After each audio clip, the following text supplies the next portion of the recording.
제가 드리는 말씀이 바로 그겁니다. 그러니까 네. 많이 물렸다고 해서 이제 막연하게 시장이 나를 구원해 주겠지. 이제 70층, 80층에서 이제 왜 구조대 안 오냐 이렇게 기다리고 있을 게 아니고 스스로 이제 좀 냉정하게 생각해서 네. 이 산업이 바뀌고 주도주가 바뀌는 그 흐름에 이제 동참해야 된다는 거죠.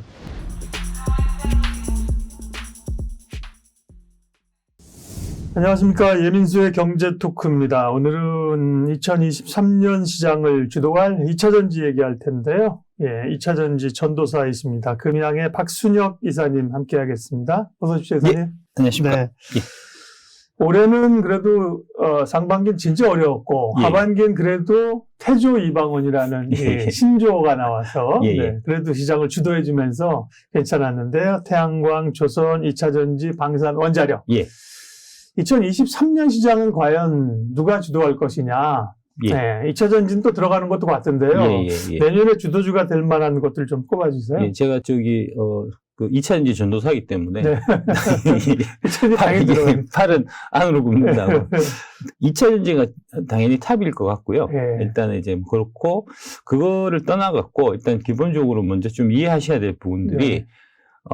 기술주들. 그러니까 이제 지난 2020년, 2021년 이렇게 이제 코로나 때 되게 많이 올랐었던 주식들 네. 있지 않습니까? 이제 그 대표적으로 한국에서는 이제 네이버, 카카오, 삼성전자 같은 거, 미국에서는 뭐 테슬라라든지, 그 다음에 메타라든지, 뭐 페이스북, 넷플릭스라든지, 네. 이제 이런 형태의 주식은 기억에서 좀 지우셔야 될 것 같습니다. 아, 그래요? 예. 소위 그거를, 우리가 성장주라고 알려는 예.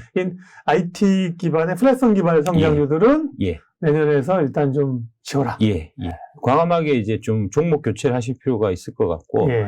아까 이제 태조 이방을 말씀하셨는데, 그게 이제 산업 패러다임이 바뀌는 거예요. 네. 그러니까 그동안은 주로 이제 기술주 기반 위주로 해서 이제 시장이 많이 상승했다고 하면은, 올해부터는 이제 신에너지주. 그러니까 이제 뭐 전기차도 마찬가지고, 태양광 마찬가지, 그 다음에 뭐, 방사는 조금 다른 얘기긴 하지만, 이제 네. 원자력이라든지, 그 태조 이방원 중에 이제 풍력을 또 넣으시는 분들이 있거든요. 네. 예, 풍력도 이제 신에너지 관련된 주식이니까. 그렇죠. 이방카로 넣었잖아요. 이차전지 방산 그렇게 해가지고. 네.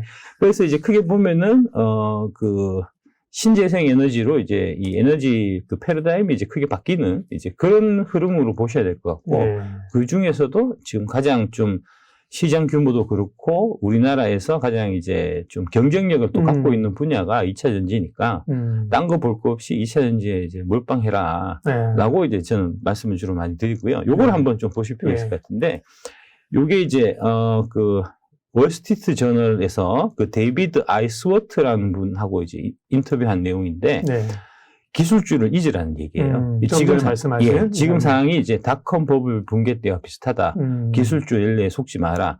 그래서 이제 개별 종목을 보면은 주가가 60%나 떨어졌으니까 싸다고 할 수 있는데, 싸다. 예, 이게 대표적으로 지금 네이버 카카오 그런 거죠. 그런 17만 원 얘기잖아요. 하던 게 뭐 8만 원, 7만 원 하니까 싸잖아요. 싸다고 사면 안 된다. 그렇죠. 근데 여기도 보면은 하지만 주가가 많이 떨어졌다고 해서 주가가 싸다는 의미는 아니다 하는 얘기고 저도 그 얘기에 100% 동감합니다. 지금 이제 2차전지 쪽이 비싸고 네이버 카카오 싸다라고 이제 당연히 느껴지실 텐데 실제적으로 제대로 좀 밸류에이션 해보면 네이버 카카오는 지금도 여전히 비싸고요. 2차전지 쪽 특히 뭐 양극재 관련 주식이라든지 그다음에 이제 배터리 쪽 관련된 주식들 제가 이제 항상 말씀드린 8개 종목은 지금도 많이 싼 상태입니다. 그러니까 이제 그거를 좀 시각을 좀 다르게 좀 보실 필요가 있고요. 지금은 싸 보이지 않지만 벌어들일 이익을 계산하면 그렇죠. PR이 낮아진다는 그렇죠. 예, 미래를 봐야 되는 거니까요. 그러니까 그 워렌 버핏 말씀 중에 이제 그 백미러를 보고 운전하지 마라 한 얘기가 있거든요. 그러니까 맞습니다. 지금 과거의 가격이 대비해서 지금 60%, 70%가 떨어졌기 때문에 이게 이제 다시 원금 회복할 거다라고 생각하는 거는 이제 과거의 영광에 이제 좀 취해 있는 거고 과거 10년 동안 이 주식들이 성과가 좋았으니까 앞으로도 다시 성과가 좋지 않겠냐라고 생각하는 거는 그야말로 이제 백미러를 보고 운전하는 거나 마찬가지니까 예.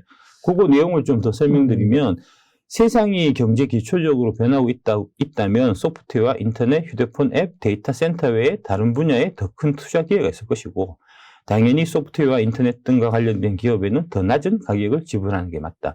이게 최근에 이제 실질적으로 나타나는 그 흐름이고요. 2000년도 닷컴 버블이 터진 후에도 사람들은 3년, 4년, 5년간 사실상 2008년 글로벌 금융위기 때까지 계속해서 기술주를 사려고 시도했고 반복해서 실망했었다고 지적하고 있고요. 요때 제가 그 99년, 2000년 요 무렵에 제가 이제 그 코스닥 쪽에 제가 그 애널리스트였었어요. 네. 그래서 이제 실질적으로 그때 다음이라든지 새로운 기술이라든지 하는 이제 그런 주식들이 진짜 하늘 끝까지 올랐다가 그렇죠. 예, 9분의 1토막, 10분의 1토막 나는 네. 거를 새로운 기술이라는 건 뭐 또 완전히 잊혀졌죠. 네. 예, 제가 제 눈으로 똑똑히 목격했었거든요. 예. 그때도 이제 이게 워낙 고점 대비해서 많이 빠지니까 사람들이 그 주식을 과거의 영광을 못 잊고 이제 뭐 다시 들어갔다가 물리고 물타기 했다가 또 물리고 뭐 그런 일들이 계속 반복됐었는데 예. 지금 상황도 마찬가지로 좀 그런 형태가 좀 이제 반복될 가능성이 많다는 얘기고요. 그래서 이 아이스워트라는 분이 하시는 말씀이 지금 투자자 상당수가 지난 10년에서 15년 사이에 주식 투자를 한 사람들이라 갖고 그분들은 기술주가 계속 올라가는 걸 본 거거든요. 그런 국면만 본 거죠. 예, 예. 네. 근데 지금 상황이 바뀌었다는 얘기죠. 특히 이제 우리나라의 그 동학개미라고 하시는 분들 같은 경우는 이제 2020년부터 주식을 시작하신 분들이니까 시작하자마자 그때 좋았던 주식들, 그렇죠. 카카오, 네이버, 삼성전자, 그 다음에 테슬라, 이런 주식들에 대한 아직도 미련을 못 버리고 아직도 이제 그 안에서만 놀려고 하시는데 그러면 안 된다는 얘기예요. 예. 다음 요걸 한번 보시면, 네.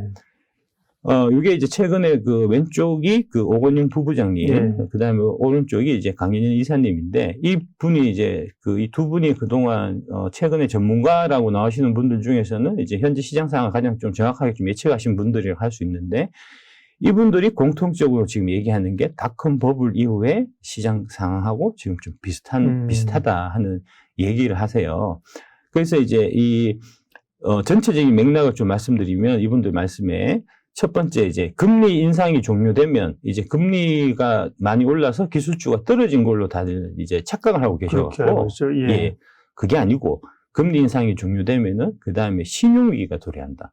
그래서 이제 재무구조가 취약한 회사라든지 이런 회사들이 이제 그 뭐 부도가 난다든지 이제 하는 일들이 계속 생길 거고. 금리 인상이 실물에 실질로 영향을 미치는 게 나타난다는 얘기네요. 그렇죠. 예. 예, 예. 뭐 박사님도 잘 아시겠지만 이게 이제 금리 정책이라는 거는 항상 시차가 있는 거라서 예, 그렇죠. 6개월이나 9개월 뒤에 이제 실물 경제 쪽에 영향을 미치니까 그렇죠. 지금 금리가 상승하기 시작한 거는 올해 3월이거든요. 그러면은 내년이나 돼야 실질적으로 지금 이제 4% 5% 되는 금리가 실물 경제에 영향을 미치는 모습을 우리가 목도하게 될 거니까 지금 이제 금리가 어느 정도 많이 올랐고 최근에 그 인플레이션 지표 같은 것들이 좀 좋아졌다고 해서 지금 상황에서 이제 그 금리 피봇이라든지 내년에 이제 FRB가 금리를 인하시켜서 우리를 구해줄 거라든지 하는 낙관적인 생각을 하면 사실 안 된다는 얘기죠.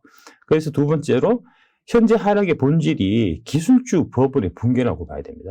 그러니까 2020년, 2021년에 코로나가 발생해서 그 코로나를 막는 과정에서 이제 중앙은행이 너무 돈을 과하게 풀어서 네. 예, 그 과하게 푼 돈이 그때까지 계속 이제 그 성과가 좋았던 기술주 쪽으로 몰리면서 그 기술주가 크게 버블이 생긴 거고 그 버블이 붕괴해서 터졌는데 그러니까 이제 금리가 인상했기 때문에 그 주가들이 떨어진 게 아니고 예. 금리가 인상한 거는 이제 그런 것들 그 거품이 터지는 이제 그 도화선이 된 거고 그러니까 계기가 된 거고 실질적으로는 이 기술주 버블이 지금 붕괴하는 과정이다. 버블이 그 위험을 이미 머금고 있었다는 그렇죠. 거죠. 그렇죠. 예. 그렇게 보셔야 될 거고 예. 그 미련을 못 버리면은 이제 10년 비자발적 장투 간다는 거죠. 그러니까요. 원하는 예. 장기 투자가 아니라 물려서, 나는 살 때는 그렇게 안 했는데 물리면 나는 장기 투자자야. 그렇게 된다는 거죠. 예. 그래서 이제 그러면은 주식 투자를 하지 말아야 되냐? 네. 그건 아니고 그거는 이제 그 주식농부 이제 박영욱 대표님이 네. 하시는 말씀이 주식은 항상 해야 된다.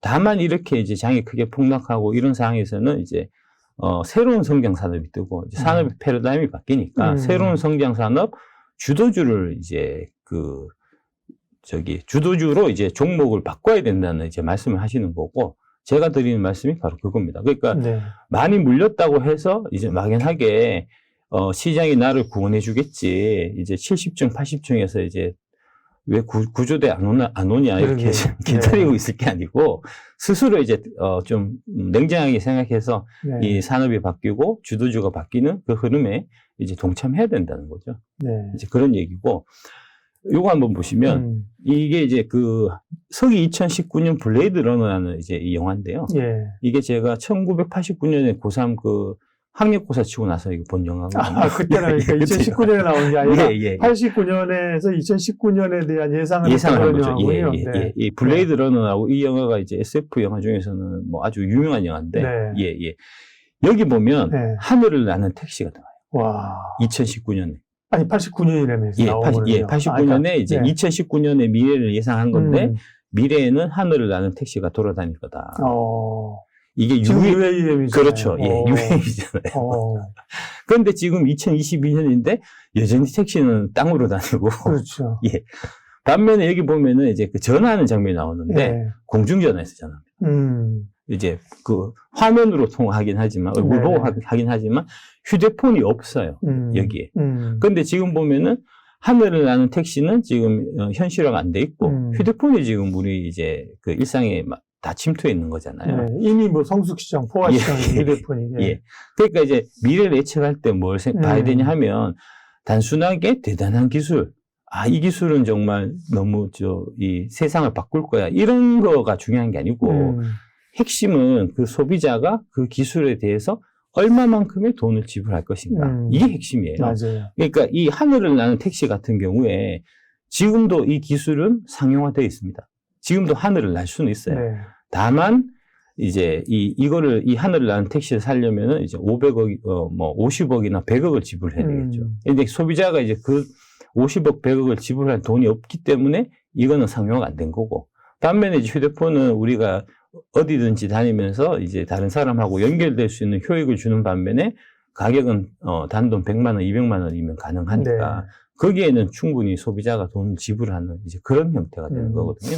그래서 뭐 휴대폰, 스마트폰이 지금 첨단 산업이라는 말씀 핵심이 아니고 우리가 미래를 예측할 때 그죠? 그게 가시화되긴 되더라도 실제 소비자들에게 먹히고 돈을 내는 산업이 뭔지를 봐야 된다는 그렇습니다. 거잖아요. 저희 어릴 때도 지금 창경궁 옆에 보면 무슨 국립과학관 이런 데 보면 멀리 떨어진, 야, 너는 저희가 있어라고 전화 들면 화면 나오고 막 이랬었어요. 얼굴 보면서 통화할 수 있다. 그때 말씀하신 집에서 이제 전화기도 있는 시절인데.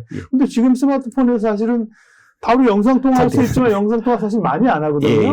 기술은 발전했는데, 그죠? 그러니까 기술 발전이 다가 아니라 그게 이제 시대 정신을 얼마나 읽고 소비자들이 읽어주느냐가 중요하다. 그렇습니다. 예.